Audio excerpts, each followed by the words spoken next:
Hi, and welcome. You're listening to the X22 Report. My name is Dave, and this is episode 611, and today's date is March 9th, 2015, and the title of this episode is IMF Deputy Director Calls for De-Dollarization in Emerging Markets. Let's get right into the economic collapse news. Now, we understand that Greece has made a temporary agreement with the Eurogroup. We also understand they have the drachma, which was redesigned, and it looks like it's prepared to go to print. We also understand that Greece has been talking to Russia and China, specifically Russia with the food ban. I mean, Putin has extended his hand and said, listen, leave the Eurozone. We will drop the food ban. We will help your economy. We'll help with the banks. And right now, this could be a stall tactic that they're using. We don't know just yet. But we can see the Greek Finance Minister Yanis Varoufakis said his government was willing to hold a referendum or even early elections if the Eurogroup ministers reject debt and growth plans. He said his government is fighting the establishment that said it was saving Greece while it put everybody into debt. And it basically put everything on the poor. Implemented austerity on all the people in Greece. Now we have to remember this Greece ran on the platform that they were going to renegotiate the EU bailout program. They weren't going to take on more debt. They were going to get rid of austerity. So we're going to have to watch this very carefully to see which direction they are headed. Now here in the United States, we understand the unemployment numbers manipulated. We understand GDP manipulated. We understand inflation is manipulated. And we recently had the unemployment numbers come out, and of course it dropped from 5.7 to 5.5%. And we can see that these are completely made up, fabricated numbers. I mean, they're fake, phony, and false. There's no reality behind them. They're just dropping people off and doing whatever they have to do to continually let everyone believe we're in this recovery. Well, out of the Economic Collapse blog, there's 10 reasons, and here's a couple, why the unemployment numbers are a massive lie. Since February 2008, the size of the U.S. population has grown by 16.8 million people, but the number of full-time jobs has actually decreased by 140,000. The percentage of working-age Americans that have a job right now is still about the same it was during the depths of the last recession.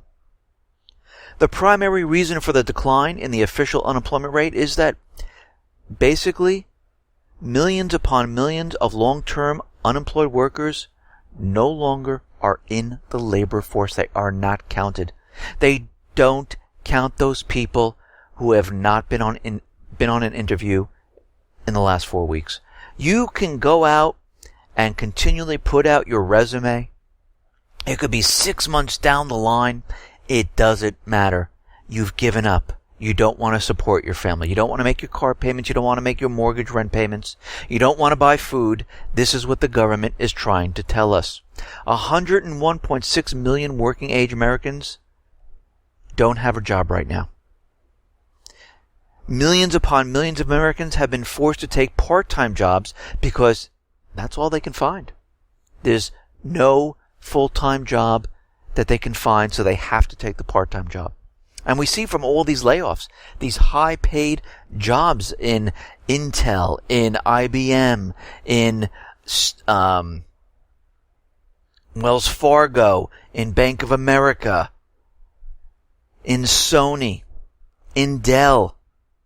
Where are these people finding work? It's getting harder and harder to find the same job at the same pay rate. I mean, look at the following numbers. And this is from the Social Security Administration. 39% of American workers make less than $20,000 a year. 52% of Americans make less than $30,000. 63% of Americans make less than $40,000. 72% of Americans make less than $50,000 a year. The average duration of unemployment for unemployed worker is still about twice as long as it was just prior to the last recession. So does anyone see an improvement here? No. Basically all they're doing is they're manipulating the numbers, making it look better, and convincing people we're in a recovery. But we know we are not. We are not in a recovery.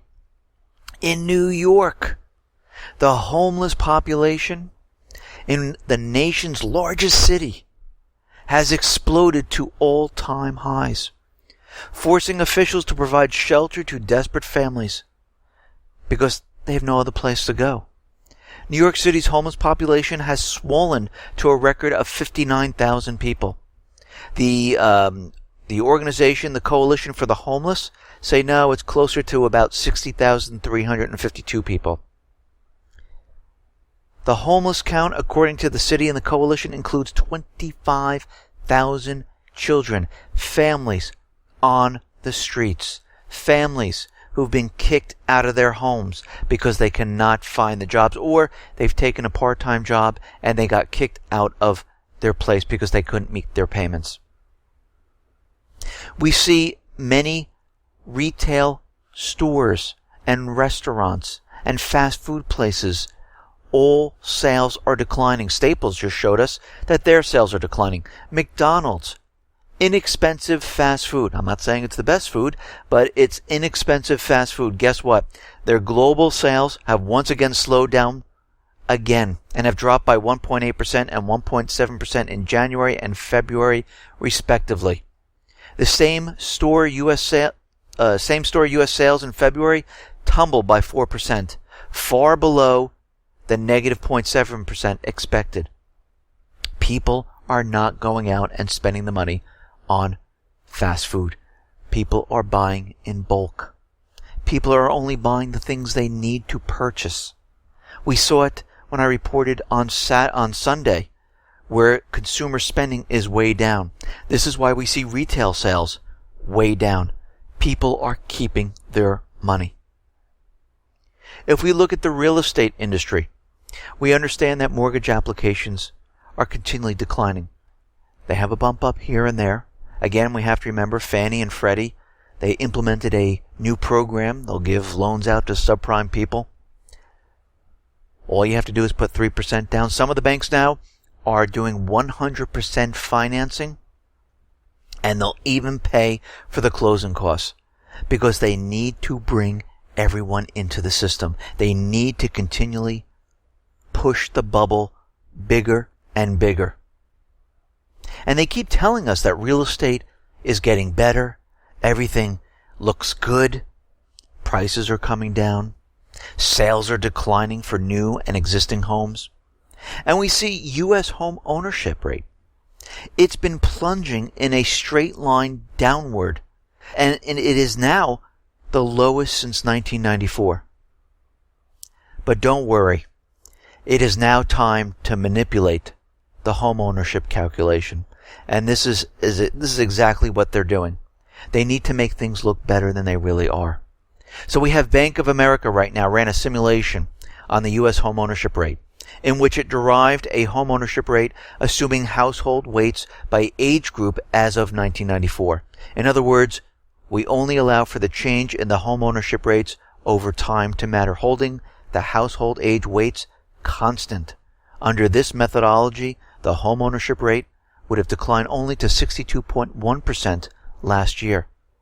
In other words, instead of the most recent announced 63.9%. So what they're doing is they're recalculating everything, manipulating the numbers to make them look better. They've done this with every single calculation. GDP, they added on research and development. They went all the way back to 1929 and calculated the number all the way up to the present day to keep GDP in the green. They added Obamacare into this to keep the GDP in the green. Unemployment, they count those people who are part-time as a full-time job. If you have two part-time jobs, it's two full-time jobs, counted as two full-time jobs. If you get laid off at a part-time job and you're not making a certain number of dollars and haven't worked a certain number of hours, it's like you never worked, but you were counted on the full-time side, when they were counting you for the positive count. Those people who haven't gone on an interview in the last 4 weeks but still want a job 8 months, 9 months, a year later, you are no longer counted. All of this is manipulated. All of this is to keep everyone in the illusion that we're in a recovery. Meanwhile, what they're doing is they're setting up military assets all around the world, Eastern Europe, Middle East, Africa, the Pacific, because they're getting ready to cover up this entire collapse. They know it's coming. They know they need to provoke these countries. In the meantime, they're continually trying to prop this system up with regime change, by manipulating and suppressing gold and silver, the stock market. And they're not going to stop until they get their way, because they do not want to be blamed for this coming collapse. And we understand that countries right now, they are starting to de-dollarize.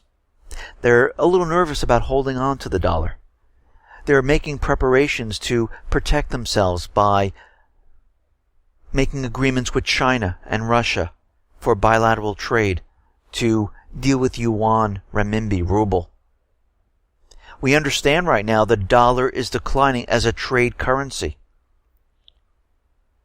The figures from the BIS and the SWIFT show that the yuan is now among the top 10 traded currencies in the world.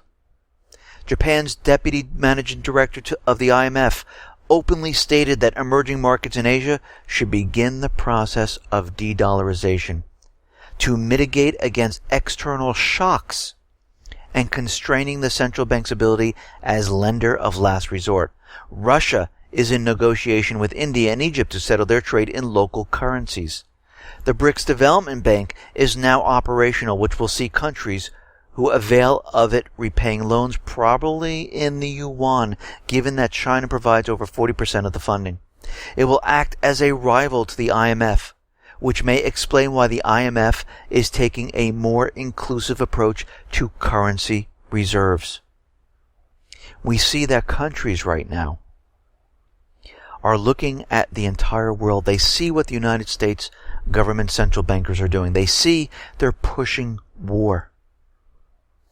They see in the Middle East they're losing control of their puppet governments, where they have control of the central bank and the natural resources. We can see that the Eurozone is looking at the situation and saying, you know something? We can block Libya right now in the seas so they cannot sell oil using a different currency. We can stop them, turn them around. I mean, we saw this happen when the people loaded a tanker with oil. They set sail. They were going to sell it, not using the dollar. And within a day or so, the Navy SEALs were on that ship and it was turned around.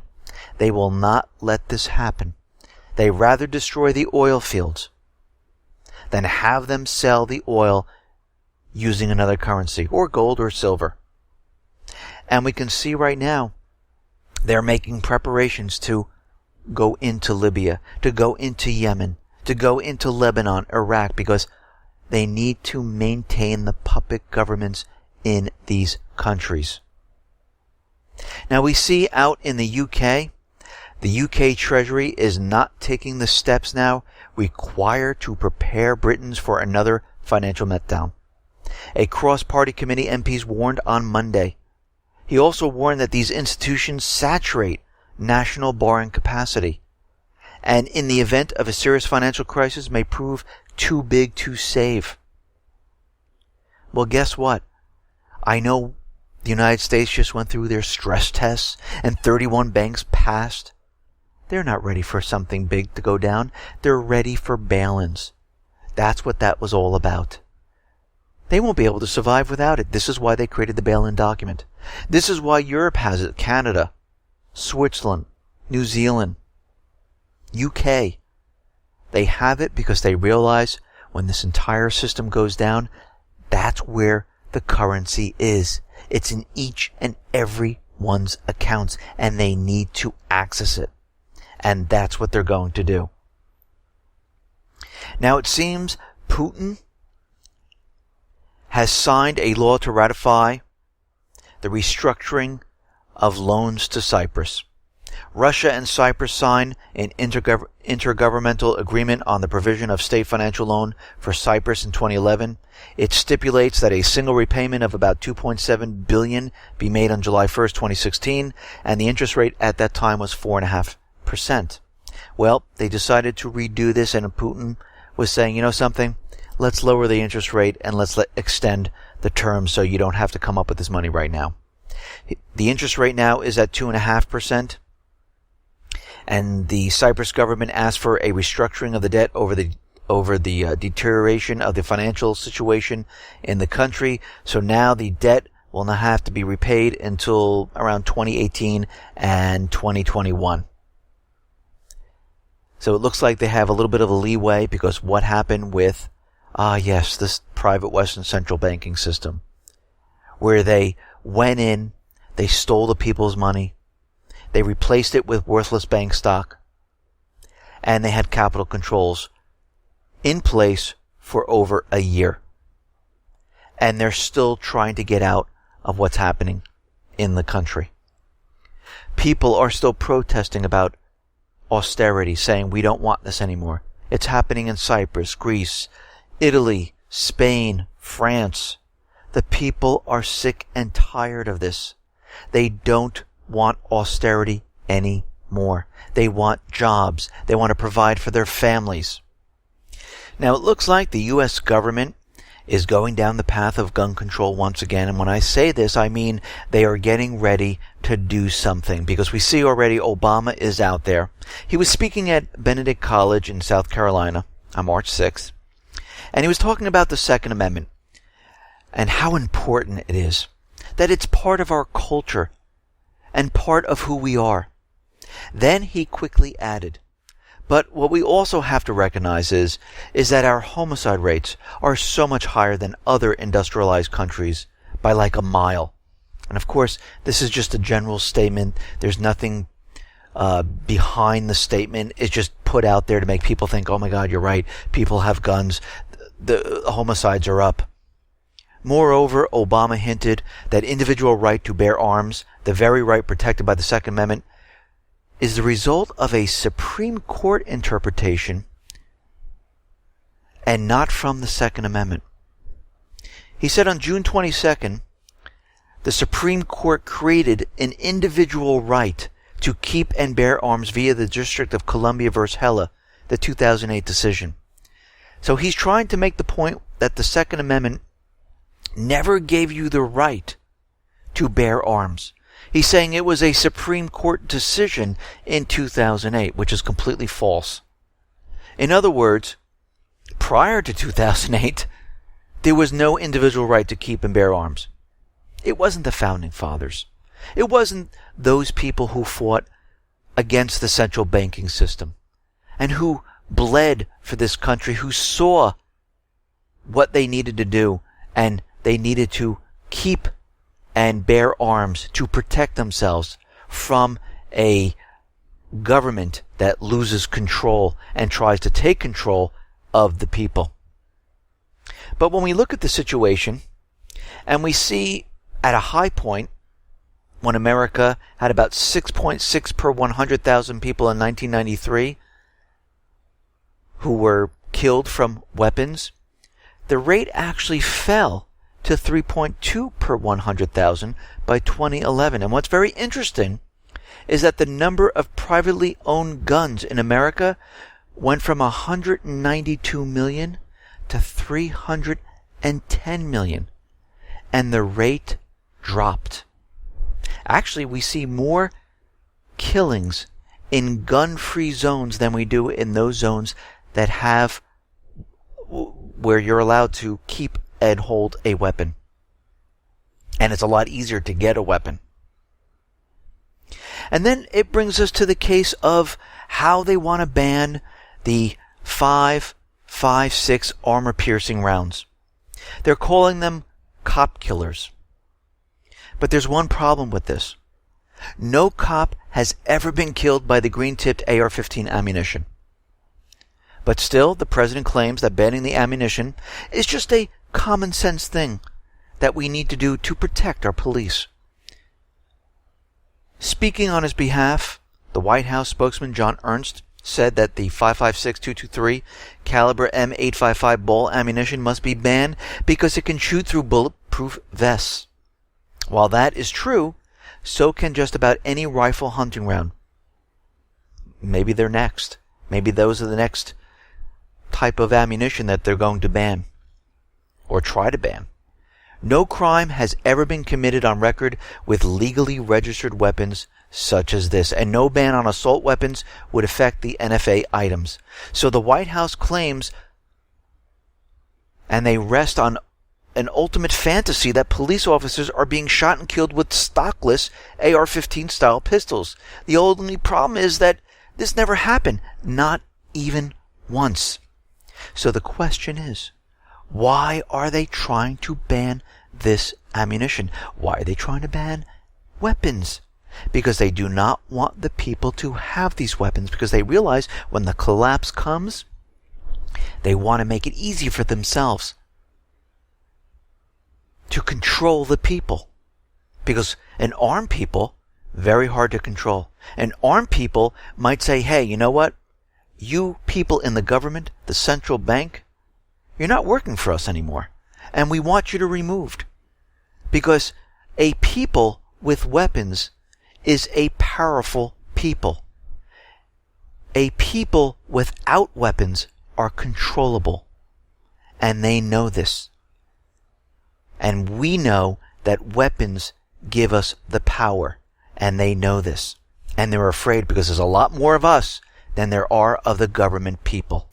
Now, the CIA is creating brand new mission centers to fight cyber warfare. It's part of their reorganization right now because they need to cover the entire world. Why? Because Clapper said that the cyber attacks had been increasing in frequency, scale, sophistication, and severity. And we need to be protected. We need to spy on everyone. We need to be ready. So basically what they're doing right now is they're going to set up 10 of them. And each one is going to be stationed in different areas around the world. And we can see what they're doing is they're getting prepared for World War III, for cyber attacks, because they realize eventually Russia, China, once the United States provokes all these countries or has some type of false flag, these countries will go ahead and attack the U.S. using cyber attacks because the United States is going to cyber attack them. Most of the cyber attacks we see today are not really coming from these countries. These are inside jobs. Of course, they tell us that, yes, we've tracked down the IP, but you have to remember, these are advanced actors. They bounce their IP address off many servers all around the world. It is very difficult to track down where this has come from.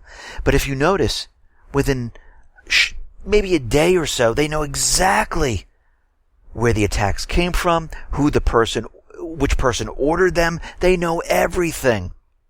And this is how you know this is completely fake. It's phony. It's false. It's propaganda. They're trying to convince everyone that, yeah, this is where it's coming from. And if you notice, it's always from the same countries. It's always the same players. Russia, China, North Korea, Iran, Syria. It is always the same. It never changes. Now, we understand every single government is spying on the people. They want to know what you're up to, who you're talking to, who your friends are. Are you planning something which might put their authority in jeopardy? And we can see right now, they use things like, for your protection. We're trying to protect the people. We're trying to ward off crime by doing certain things. And we see out in the UK that senior police officers have urged families and business owners to install hidden eye-level CCTV cameras to make it easier to identify burglars. Now, of course, where do they want you to put these cameras? Well, they want you to put them in your homes. They want 1, to overlook everything and one at eye level. And we have to remember, they do have the ability to spy on every single person. And to have these cameras in your homes, this is a violation of your privacy. Now, I know they're closed-circuit TVs, but you have to remember, a lot of these devices have back doors in them where they transmit outside of the home, just like your computer, just like your iPhone. And we don't know. And we don't know if these CCTV cameras have something like this. And again, what are these cameras going to actually do? Think about it. If someone breaks into your home and robs you and you're in there and they say, okay, I don't want to leave witnesses, and they kill you, you're dead. It didn't stop anything. Yeah, maybe they'll catch them later, but you're already dead. If everyone has a camera, why would a criminal come in with his face showing? They would wear a mask, clothing that hides everything. And then you can't catch anything, so these cameras are worthless.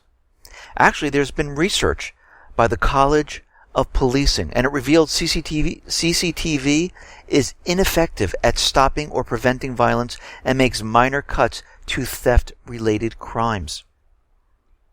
We see the Greens Party Baroness Jones condemn the strategy. It threatens to undermine people's confidence, and it injects fear in the place where they should feel most secure. I'm not sure it will make any feel safer having these cameras. It doesn't. It wouldn't make you feel safer because you have a camera. Because once everyone learns that everyone has a camera, guess what criminals do? They hide their faces. They hide their eyes. They wear gloves. They wear outfits that you can't tell who it is. Then those cameras are completely worthless.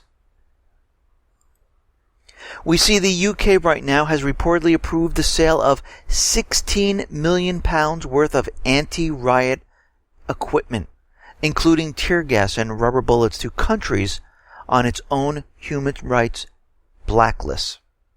Now, which countries are these? Ah, that's right. All the countries where we're having problems. Libya, Pakistan, Lebanon, Yemen, Saudi Arabia. And we can see right now they're used for crowd control because they realize these countries are having problems. People are rising up. And to keep these people in place, they can use drones, they can use rubber bullets, they can use tear gas, and if that doesn't work, they use real bullets. They use bombs to bomb the people, and we see this happening in each and every one of these countries. And it's non-stop. This is what the United States has been using in Yemen, in Pakistan, in Libya. They've been using drone strikes to keep the people back. But it hasn't worked. The people will continually move forward because they want their countries back. We see the United States government, the central bankers, they're pushing regime change all around the world, in Russia, in China, Argentina, and Venezuela. And right now the United States has imposed sanctions on a senior Venezuelan officials, including Venezuela's Army Commander, National Intelligence Director, and National Police Director, according to the White House. President Obama has issued an executive order Monday declaring Venezuela a national security threat. Venezuelan officials, past and present, who violate the human rights of Venezuelan citizens and engage in acts of public corruption will not be welcome here, and we now have the tools to block their assets and their use of U.S. financial systems. And this is coming from Josh Ernst, the White House spokesperson. Well, let me see. Public corruption, human rights violations. Isn't that what Ukraine's doing right now? But they have no problem there. Hey, isn't that what Saudi Arabia does? They have no problem there. But what's very interesting, as soon as the Venezuelan president came out and exposed the U.S.-backed coup, for a regime change, all of a sudden we have Venezuela is a national security threat. So they exposed the coup, and now Venezuela is a national security threat.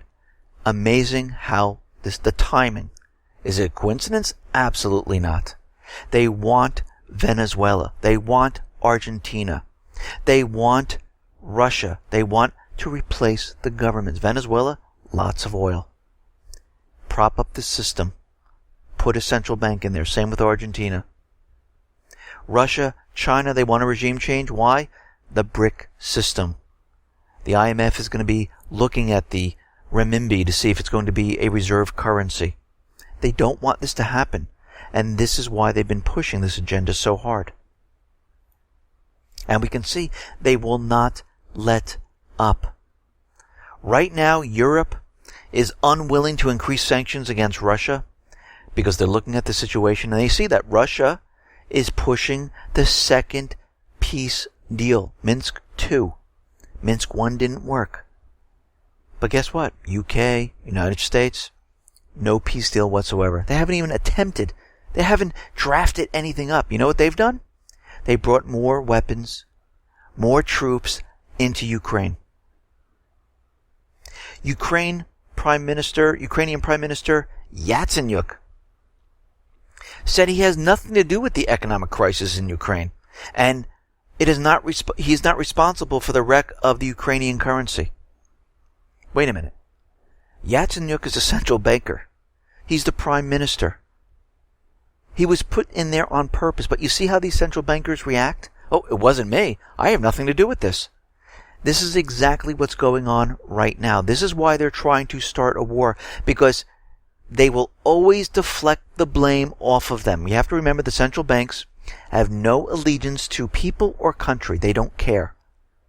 They love war because they profit during war, and they profit after war because the governments will go to them to borrow money. But guess what? The governments don't need them.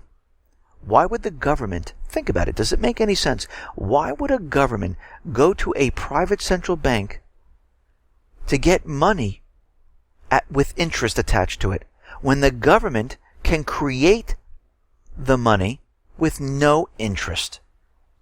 It makes no sense. Why would they actually want to do this? The only reason is because the government officials are most likely getting a kickback from the central bankers. If they create the money within the government, there's no kickback, there's no incentive. What other reason would there be to do something like this? What benefit is there? What? They manage the economy? No, they don't. It's a private corporation. Their product is debt. They're not managing anything. They're managing their profits coming into them. That's it. Period. Now, Yatsenyuk said something very interesting when he was asked, how are people in the Ukraine, how are they living off of their little salaries as their currency continually implodes on itself? The Prime Minister said, and he made a weird face, why are you asking me? So the question is, what are his job duties? What are his responsibilities? Well, we can see it's not for the people because he doesn't care. It's to make himself money. It's to make the central bankers money. To steal the natural resources. That's it. People, who cares about them? Who cares how they're living? That's not my problem. That's basically what he's saying. Now, Kiev claims they're pulling back a significant amount of heavy weapons in the Donbass region. The Ukrainian side, they completed 4 stages of the pullback. But we see that they're doing this very, very slowly. And as of March 9th, Ukraine is about 4 days behind the schedule of withdrawal of heavy weapons at this time. And they're saying that they're not going to withdraw all of their heavy weapons because they do not have confirmation of the withdrawal of the southeastern people's weapons. And they continually use this saying that, we have no idea if they did it or not, but the OSCE continually gives them the reports saying, yes, they have moved back their artillery, their heavy weaponry, and now you need to do the same. And they continually say, well, we need more confirmation that this is true. Well, you have confirmation. Just use the satellite images that the United States provides to you. Because we know that NATO, the United States, have satellites right over the area. They know exactly what is going on. But what they're doing is they are stalling. We see the British Foreign Secretary Philip Hammond. He said on Sunday he has detected no change in Russia whatsoever. Their strategic intentions towards Ukraine is still the same, despite putting together 2 peace plans, meeting with Germany and France, and trying to calm the situation down. They see no change in Russia whatsoever. You mean because they're trying to push peace, and the UK, the United States, and the other forces, Poland, and all the other countries, they haven't put one peace plan out there. Nothing. So we can see right now, this is again propaganda, because they're trying to push war. If you notice, they don't talk about dialogue. They don't talk about peace. They don't talk about ceasefire. They only talk about what Russia is doing and how they're aggressive and how they haven't changed their actions and they're going to keep pushing for war. Well, actually, it's the opposite. If Russia really wanted war and they really wanted to take Ukraine, they would have done it. They had many opportunities to start a war. Back August of 2013, when the United States was ready to invade Syria, Russia has an agreement with Syria. They're waiting there. Come on, bring U.S. attack. We're ready for war. Instead, Putin talked about peace and put forth a peace plan. Ukraine, at the point when the coup d'etat was happening, and they were bringing forces into Crimea and to all the other regions, Russia had troops stationed in Crimea. They could have went through Crimea all the way up to Kiev. Perfect chance to start a war. They have the southeastern fighting going on. They could have brought all their troops in, flied in with their jets, bombed the entire area, moved in with the tanks. We could have had World War III started. But again, he did the actual opposite. He talked about peace while the United States, UK, Europe talked about war. Now, Brzezinski, U.S. President Obama's friend and advisor on Russia, he was talking to the Senate, and he continually is using the propaganda that we must pour weapons and troops into the nations that surround Russia in order to avoid a nuclear conflict. Well, wouldn't it be the opposite way? You would not pour weapons and troops into the area. You would have dialogue. You would have peace. You would pull back to say, in good faith, look, we want peace. Because you don't need the troops there to stop nuclear weapons. Nuclear weapons fly in the sky. And you can fire all of them without troops there. It's absolutely meaningless. He argues that it's a way to peace. No, it's a way to war. Anything else than our sending in troops and weapons now would be weakness and would invite World War III. No, it's actually the opposite. He wants war. That's why he wants the troops, the military assets. That's why they want the provoking, continually ongoing. He says that American troops must be prepositioned in these countries immediately, because otherwise Putin will think that America won't respond to a Russian attack against those countries. It doesn't even make sense. It makes no sense. Look at the actions of Putin. He doesn't go around attacking the different countries. If he was, he would have done it. Brzezinski presented to the U.S. Senate accused Russia of planning to invade NATO, when instead the United States has been surrounding Russia by all the formerly Russian allied nations, and they're continually bringing in more and more military assets non-stop.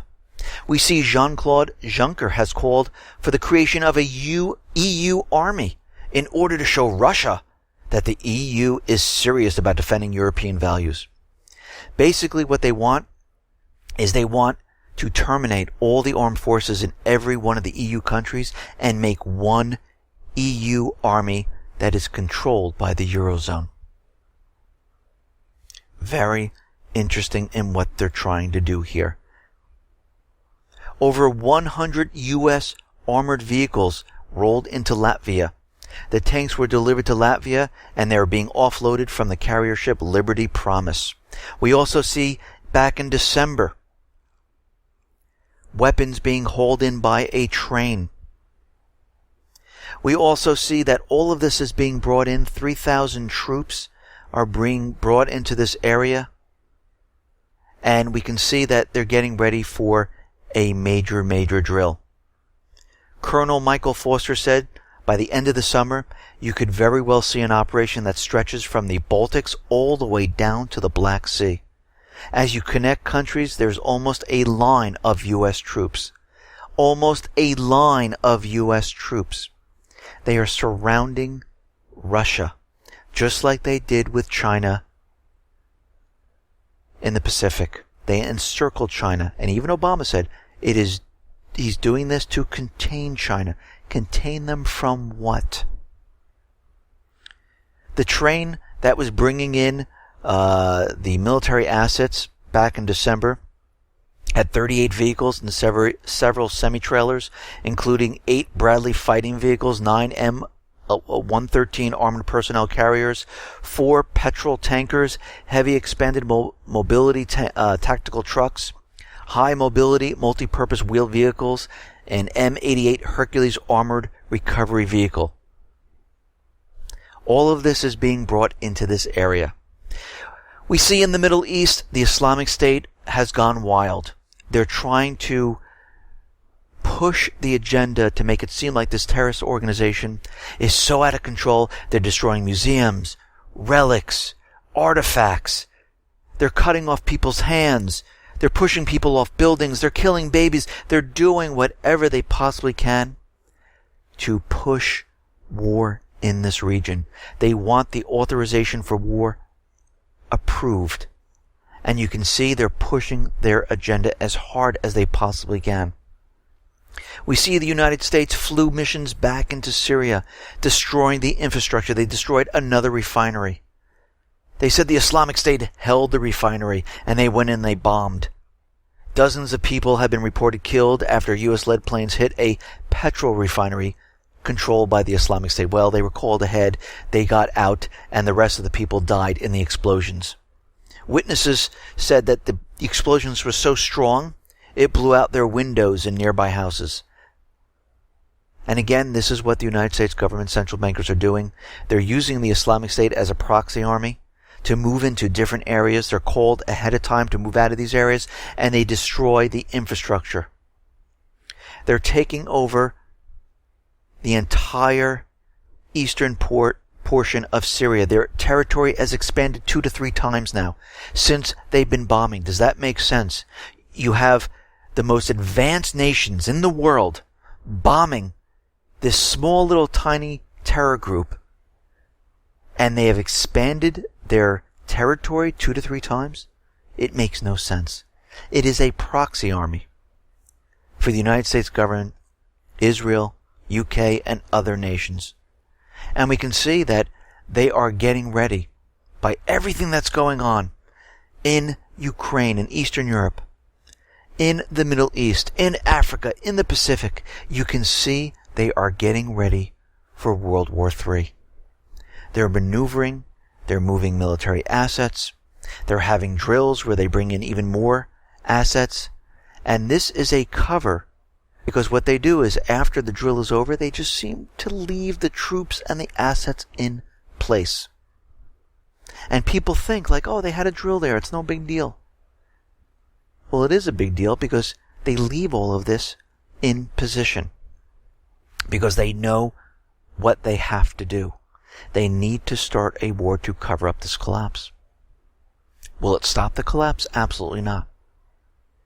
But they'll be able to blame it on other countries or groups. Just like Yatsenyuk said, this has nothing to do with me. I'm not to blame. What? I'm only a central banker. I take the profits. I take the natural resources. The people, who cares about them? And we have to remember, these central bankers, they have no allegiance. And they realize their system is falling apart. The dollar is dying. And this is why they are doing all of this at this time. Listen, everyone, thanks a lot for listening. Be well, be safe, and especially be prepared. Thanks a lot.